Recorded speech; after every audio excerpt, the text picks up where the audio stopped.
Yes. Hello, good afternoon. Welcome everyone.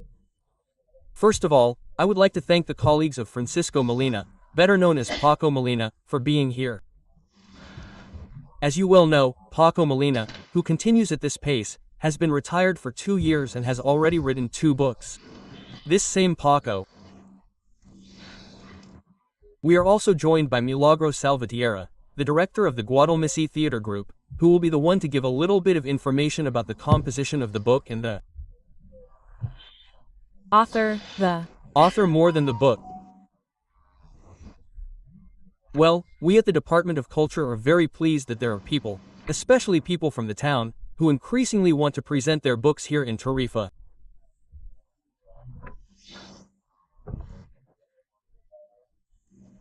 We are committed to reading and sculpture, as you all know, and we are very grateful that there are more and more people, both locals and foreigners, who are interested in our facilities and want to make themselves known in the cultural world here in Tarifa. I won't go on much longer. I want to thank Paco for his tenacity, because I don't know where this man finds the time. Between dreaming about Tarifa and writing, he has little time for himself. And about Milagros, well, it's the same because he's always on the side. Now we're working on another new play. Well, as you've mentioned, I want to thank everyone for being here, and both of them. And without further ado, I'll pass the floor to Milagros Patiera. There you go.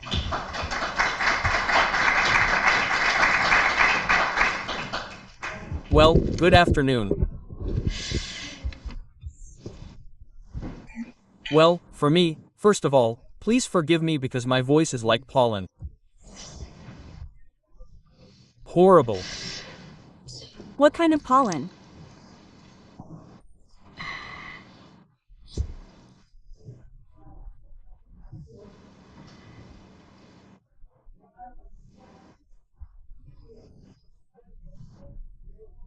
It gives me great pleasure to introduce and give a few brush strokes, a brief biography of my dear friend and fellow lover of theater and poetry, Francisco Molina Gonzalez, who was born in Cartagena and, due to his father's profession, came to Tarifa at the age of 12. He studied for a diploma in basic general education, specializing in Spanish and modern English, and a degree in linguistics.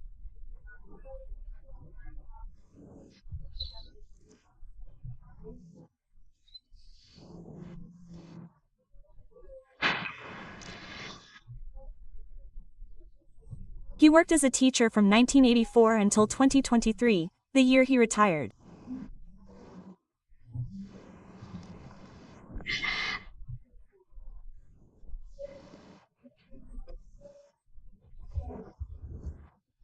From a very young age, he developed an interest in culture, as we can see from the fact that in 1976 he joined the F. Guadalmisi group, and in the 90s he combined his profession with that of director of Radio Tarifa, being the creator of the program El Rincón Cultural.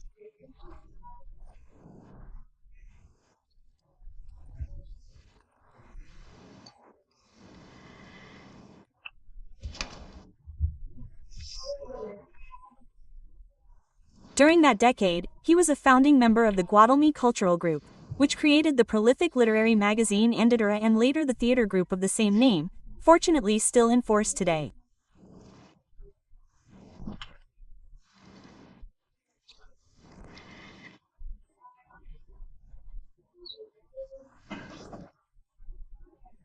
From that moment on, and after I was lucky enough to join this group, I was able to get to know him better, and I must say that I was very pleasantly surprised by his great acting skills, which he later demonstrated in the more than 14 plays that we have performed to date.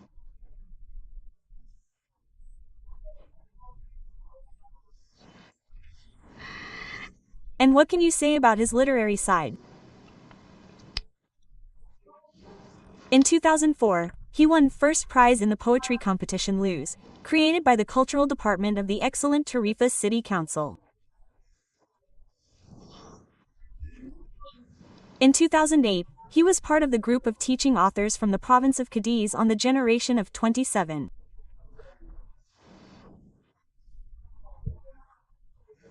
Four of his magnificent poems were published in the book published at that event: Amanecer, Anhelo, Soy and Vivir.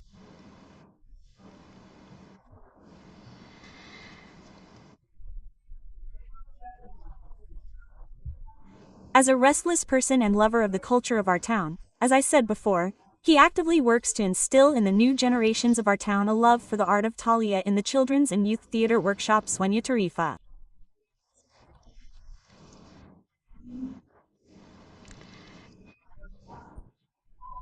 He is also the coordinator of the Gata Reading Club, and last year his magnificent compilation of poems, Anhelos, was presented.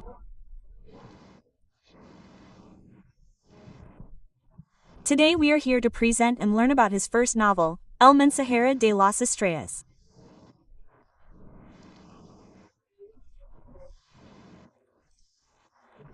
A story of mystery, emotion and intrigue with an unexpected ending that I'm sure we'll all enjoy enormously.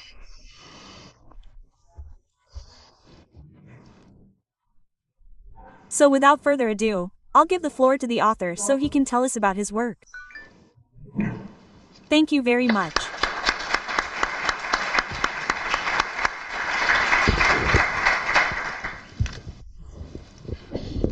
Thank you, Milagro. Thank you, Nacho.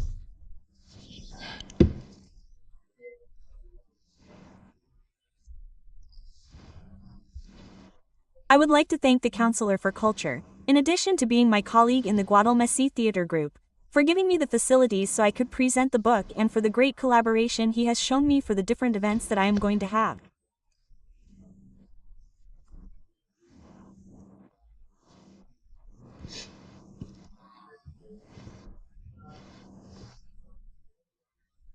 Without further ado, the other day when I was leaving the Guadalmesi rehearsal, last Thursday when Channy and I were on our way back, he said to me, "Channy, are you going to talk with papers in your hand or are you going to say it?" There it goes. And I said, Channy, Sebastián Sánchez Ruiz, damn it. And I told him, I said, no, I'm not going to do it. But then I got started and I thought, I'm going to let things slip, and I said, well, it's better to have the papers in hand. So, without further ado, I'm going to begin. Good afternoon, everyone. Thank you from the bottom of my heart for joining me today. There is no greater gift for a writer than seeing people gathered around something that was born in solitude, a story, a whisper that begs to be told.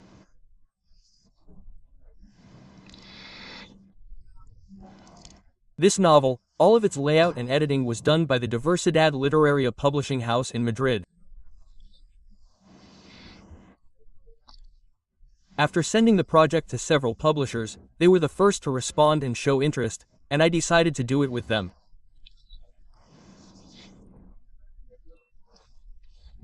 "150 copies have been printed in this first edition, of which I have to sell 75 to cover the costs of it. In a second edition, if there were one, the book could also be purchased as an ebook. Today he doesn't want to because, of course, he would lose money if he did it as an iBook. It would be much cheaper and then he loses money. Of the edition. I'm going to show you the video, if you can hear it, very short, from the publisher.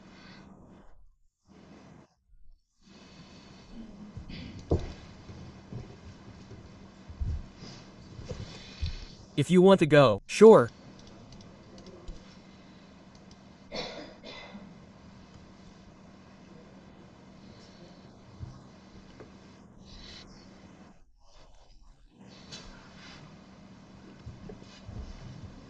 Tom the Corporal and I'm from Literary Diversity about the literal messenger of the stars.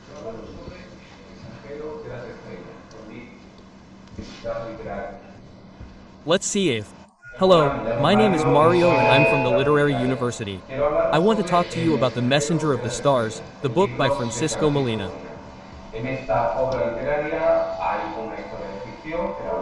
In this literary work there is a fictional story that the author constructs, but I believe that the true core of the work is that spiritual content or that message that it tries to transmit and that I think is very interesting, especially today due to the context in which we have to live as citizens of the world. Por eso mismo, si todavía For no lo that habéis reason, leído, if you muy haven't read it yet, próximamente I os personally invite invito you a to que os delve into a compréis el book that I'm libro sure will y not estoy leave you seguro de indifferent. que no os va a dejar indiferentes. Congratulations on your Muchas book, gracias, Francisco. Francisco. These were the words of the publisher, and so this afternoon I come to present to you The Messenger of the Stars.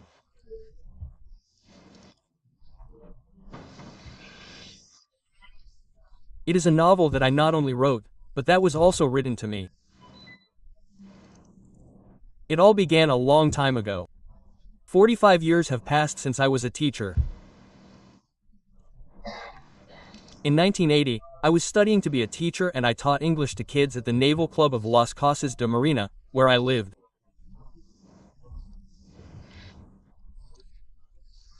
And I wrote a short play that I titled UFO, Unidentified Flying Object. No, I called it Unidentified Living Object, and we performed it right there in the club rooms. And there it remained hidden in the folders on my computer, but one afternoon I found it while looking through them and I said to myself, can I make a novel out of this?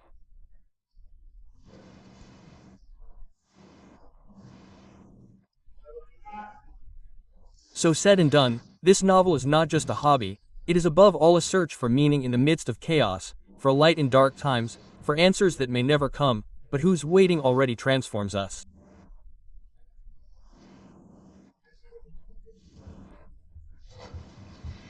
The story was born from a simple, almost childish question. What if someone came from another place, from another dimension, with a message that could change everything? Not an extraterrestrial? Not a superhero? Not a being of light?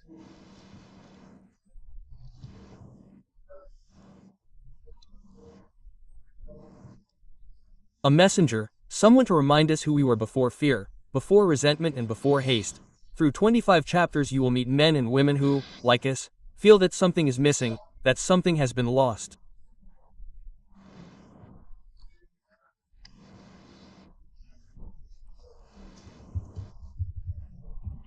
And little by little this messenger finds them, or perhaps they are the ones who find him.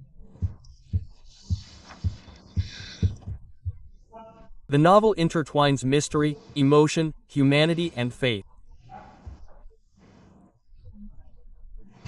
Not a religious faith, but the deep faith that there is still something pure that lives in us, something that persists. But I do not want to say more, I want the book to speak for itself. I would like to share with you a small fragment, one that is born at the very moment when a solitary scientist named Evans first sees the messenger.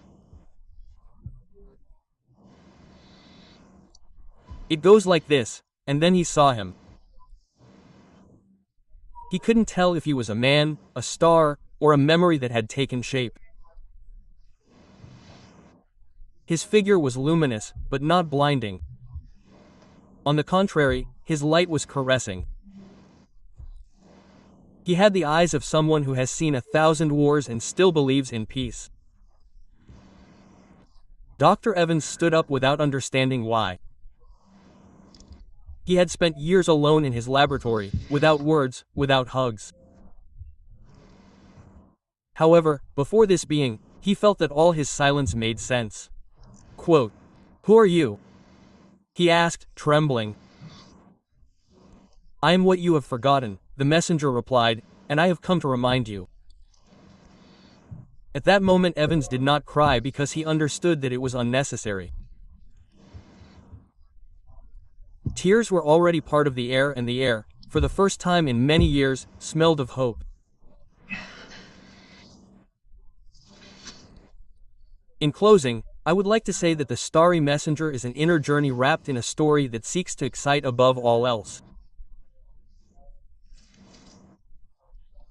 It is an invitation to look at the sky with new eyes, to listen to what we keep silent, to remember that we are still capable of changing, loving, and forgiving.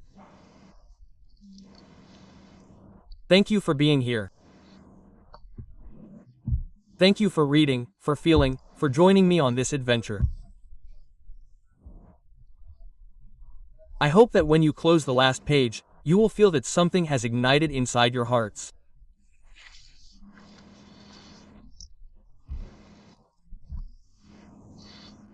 Next Friday, the 13th, at 8 p.m., I will present it at the Municipal Cinema in Ficinas, since I didn't want anyone who was interested to travel to Tarifa and I went there myself.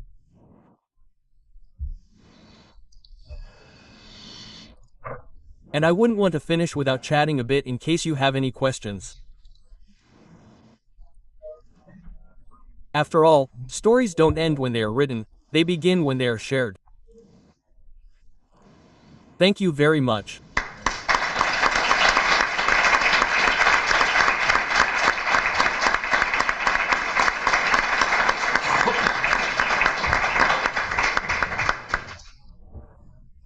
Well, if you want to ask me any questions that you have left out about something in the book. Sebastian raised his hand. Does Anyone have any questions? Man, if we have edited the book to make a book and the book is edited, but if you want me to tell you something, I'll tell you something. Tell me. I have a question. Tell me. Are you talking about how this is taking you to an experience from the 80s, right? A story that you told in some way from the 80s and you end up here. We are at a time when on the one hand there is a lot of civility because it seems that everything's made so that you don't believe anything, right? And this is what they present to us and you go looking for spirituality. We are at a time when the two polarities are very, very evident. Do you want to talk about that? Look, as I said before, well, I haven't said it perhaps, the book has, let's say, the 7 main characters, a family, a scientist, a theologian and a commissioner. A family that is father, mother, son and daughter. These are the 7 main characters. But the book debates between what science believes and what faith believes. That is, between what Dr. Evan, who is the scientist, says, or what Dr. Samuel Gran, who is the theologian, says.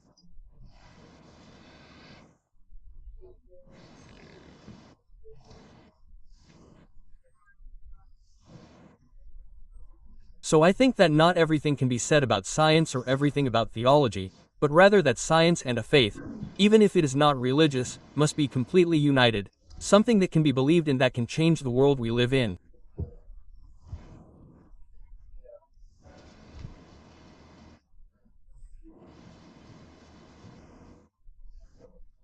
But of course, that is so difficult that no one knows.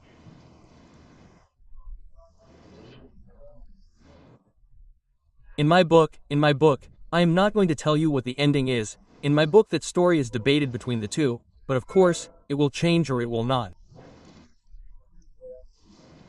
It depends. Well, the secret is on the last page. Anything else? Well, thank you very much for your attendance and that's it, until next time.